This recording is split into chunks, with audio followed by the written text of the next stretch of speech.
Ladies and gentlemen, thank you very much indeed for inviting me. And just to say a little bit more about me, as I'm not on the agenda really, and I have to say it's lovely to be in Congress House. I used to be a shop steward many years ago, but I need to make sure you know I am not a member of the Labour Party. I'm a Lib Dem council leader, and so therefore I have to come at this with a slightly different perspective. I'm also the Lib Dem lead at the Local Government Improvement and Development, but I have suggested, and I'm extremely pleased that we've got a group of local authorities together to say that the Academies tax on councils is wrong. This was money removed from all councils, irrespective of the number of academies that are in their local area. In Portsmouth, we had £500,000 removed from us. We have one academy, one secondary academy, and so probably that meant that we were spending £40,000 less on that school than we were. So a £500,000 reduction was entirely unfair, and the government's justification for the way they produced the figures was it was a straight tax to everybody. It was an educational poll tax, irrespective of the number of academies you did or didn't have. And clearly we're getting to them, because I was with one cabinet minister this week who threatened me. So clearly we're upsetting them, which is a good thing. And I feel slightly out of my depth here because I'm not an educationalist. I'm coming at this not from an educationalist point of view, but from a practical politician point of view. But I come from the position that academies are bad. They're bad for children, as we've heard. They're bad for schools' cooperation, and they're bad for teaching. We've seen some of the academy providers out there who are being polite about it, deeply bizarre. Being less polite about it, they're barking. And to let these people loose on our children is terrible. It also means that any idea of schools planning completely goes out of the window. We can't plan to close a school if there's lower numbers or to open schools. It is going to be educational anarchy out there as people decide to close and open schools all over the place. But I think we have to be realistic, and the decision of the Labour government to go with academies is an enormous problem.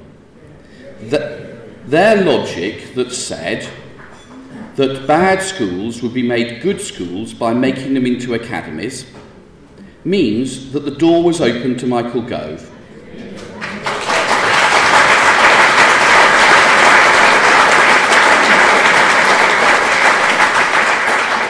Because if the logic says a bad school will become a better school if it's an academy, you must then say that a mediocre school or a good school will be better if they're academy, because that's the logic. And the Labour Party's decision to go with academies gives us an enormous problem, because both the large parties are now wedded to academies. Both of them in government have pursued a policy of academies, and that gives us a real problem. And I thought, if I was going to come and speak today, do I say academies are bad, and academies are bad? And it's an easy speech to make, but I'm not sure it gets us anywhere further. I think we have to come up with a strategy that tries to make sure that we protect as many children as possible from the academy providers that are out there at the moment. When I go into Michael Gove's office, and I'm on his ministerial advisory group for the role of local authorities in education, I see 3 maps on his wall. I see the map of the current academies. I see the map of the academies the schools that want to convert, and I see the map of the free schools. And that's what he's interested in, absolutely and completely. So I think we have to be realistic about where we are. The expectation is that 50% of secondary schools will be academies by 2013. That means by the time of the next general election, almost all schools, secondary schools, will have become academies. And we've got to find a way of trying to change the political landscape to try to make that different. Personally, I think the analogy between the health service and education doesn't work. I've just been up for election, and I was very pleased to get in with a massively increased majority, which is very pleasant. But we raised enormous numbers of petitions to keep a ward of the hospital open. When I knocked on doors, for month after month after month, not one single person to me in Portsmouth said, I don't want our schools to become academies. And I think that's a real problem. So I think there are three things that I would suggest that people might want to look at as potential ways of moving the argument forward. First of all, we need to take the intellectual argument away from the Tory think tanks. We need good quality research done by independent and respected organisations to show that academies don't work, that the claims that are made for them are untrue and fallacious, and both Labour and Conservative parties, with their addiction to academies, have got it wrong. Now, that work can't be done by the unions because they're seen to be feathering their own nest. But it might be paid for by the unions, from people like the University of London and other educational groups. But well-respected academic studies that say academies don't work takes the argument away. The second thing I think we need to do is to try to make sure that both the Labour Party and the Lib Dems have a clear party policy put through by their members of a universal opposition to academies. If we have got, in both the Labour Party and the Lib Dems, a clear policy motion to say that our parties are opposed to academies, that gives people enormous strength to know that maybe the Labour Party have rowed back from their position of supporting academies under the last government. And the third thing I'd suggest, and this is even more radical, is to see if we can beat them at their own game. A friend of mine was until recently leader of Hull, and they had 3 academies imposed on them by the last Labour government. And they had to go and find sponsors for those 3 academies, so they found sponsors. But the sponsors were the university and the 2 HE colleges, so they kept it within the public sector. They kept it within public education. Now, that was probably cheating, because the academy sponsors were meant to be private businesses. But now, academy sponsors don't have to bring any money to the table. It's even easier. I have at times, I'm sorry to say, been accused of being a Clause 4 liberal.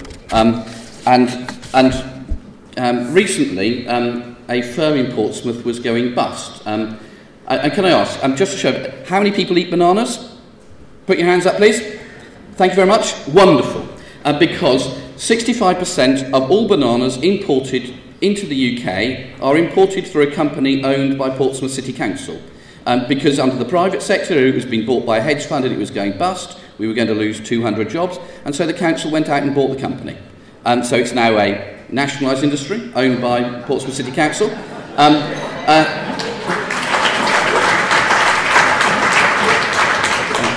And our port produced us a profit of £7.1 million last year, which helps keep services going in Portsmouth. But if most secondary schools are going to become academies, like it or lump it, because if 50% of them are going in the next year or so, most of them will have gone. Why don't we look at doing something different to offer them a different choice? I've suggested this in Portsmouth, but I think I'm probably too late now. In Portsmouth, we've got 1 secondary school that's already gone, and another one has gone, and I've only got 10 secondary schools.